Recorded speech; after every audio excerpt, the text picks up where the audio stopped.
Welcome to G Fun Facts Online. Beneath the postcard-perfect surfaces of Europe's great Alpine lakes, a lost world is being rediscovered. For centuries, long before highways and rail tunnels, vast lakes like Constance, Geneva, and Garda were not tranquil retreats, but bustling industrial highways. Today, a new field called underwater industrial archaeology is revealing the secrets of this bygone era, finding time capsules preserved in the cold, dark depths. From humble work barges to majestic paddle steamers, these wrecks are rewriting the history of European industry. The incredible preservation in the cold, low-oxygen freshwater means wooden hulls are intact, masts can still stand tall, and sometimes even the cargo lies undisturbed.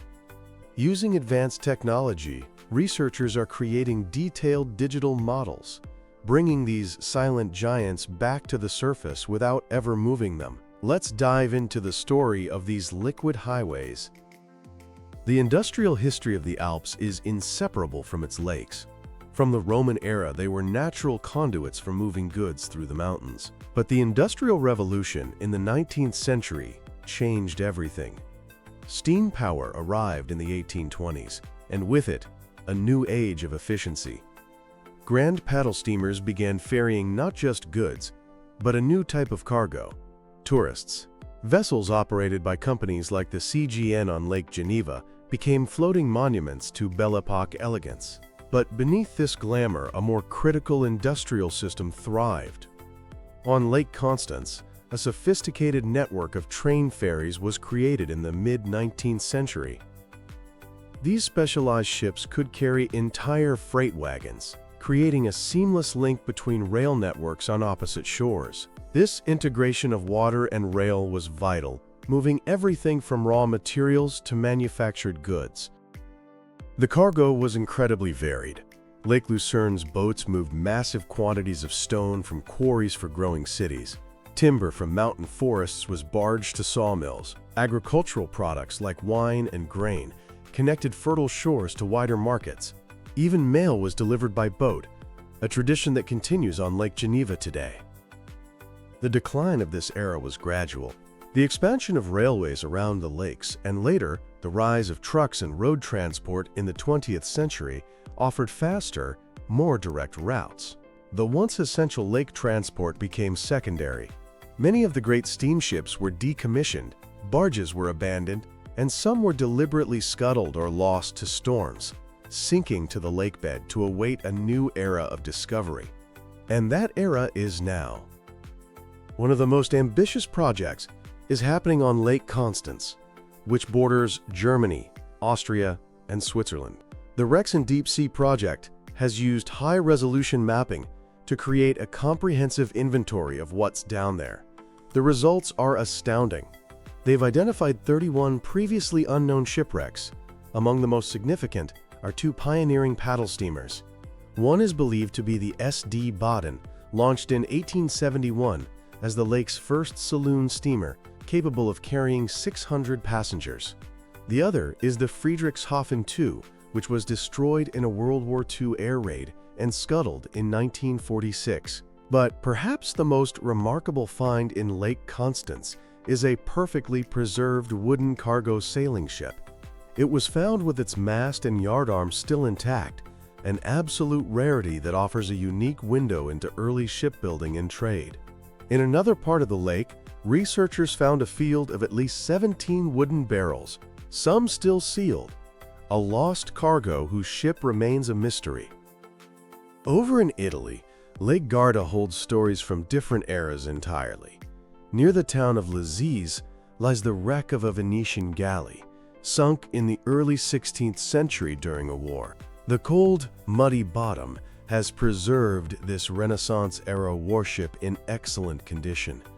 In stark contrast, another wreck tells a story from the final days of World War II. In 2012, an American DUKW, an amphibious military vehicle, was found at a depth of over 270 meters. It sank during a storm on April 30, 1945, just days before the war in Europe ended. Tragically, 24 of the 25 soldiers on board from the 10th Mountain Division were lost. Its discovery brought closure to a long unsolved mystery, and the wreck now serves as a poignant memorial. Lake Geneva, famous for its elegant steamers, has its own ghosts. The most famous is the Hirondelle, or the Swallow, a paddle steamer that sank after a collision in 1862. It now lies in deep water, a silent testament to the perils of 19th-century steam travel. And while not a wreck, the lake's oldest paddle ship, the Genève, built in 1896, has a famous story. In 1898, Empress Elizabeth of Austria, the beloved Sissy, was assassinated on the quay just as she was about to board it. The ship was saved from the scrapyard and now serves as a floating restaurant, a living link to the past.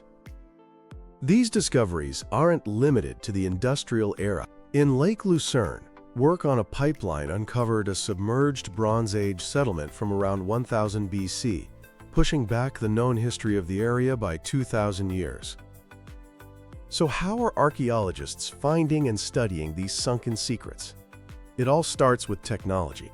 The first step is analyzing bathymetric data, which are detailed maps of the lake bed. These maps reveal anomalies that might be a shipwreck. Next, they deploy side-scan sonar. This involves towing a device that sends out acoustic pulses, creating a detailed, almost photorealistic image of the lake floor.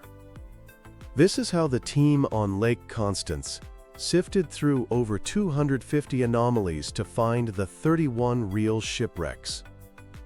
Once a target is confirmed, the eyes in the deep take over. These are remotely operated vehicles, or ROVs. Since many wrecks are too deep for divers, these tethered robots, equipped with high-def cameras and lights, are sent down.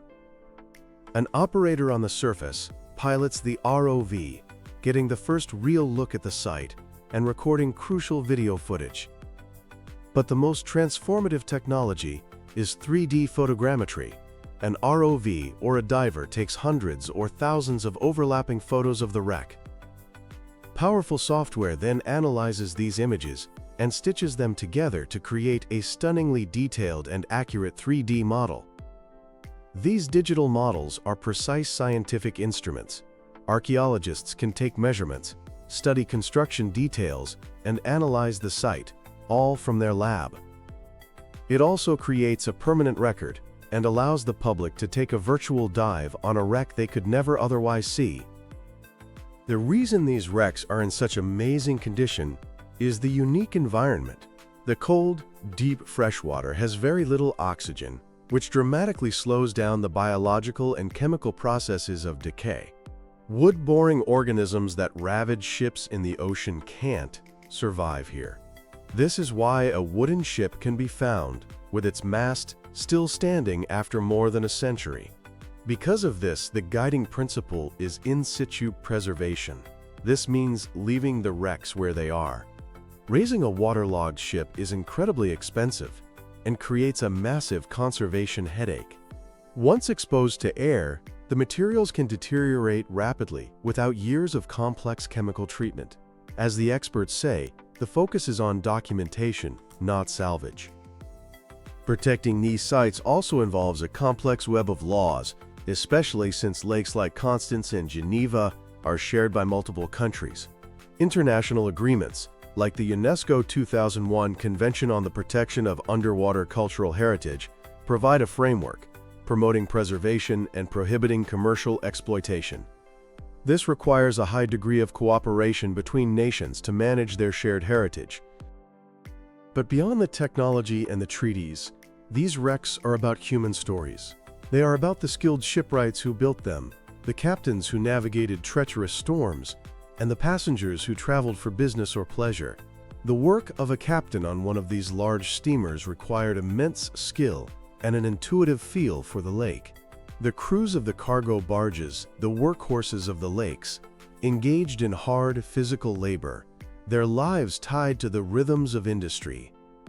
Each wreck is a memorial.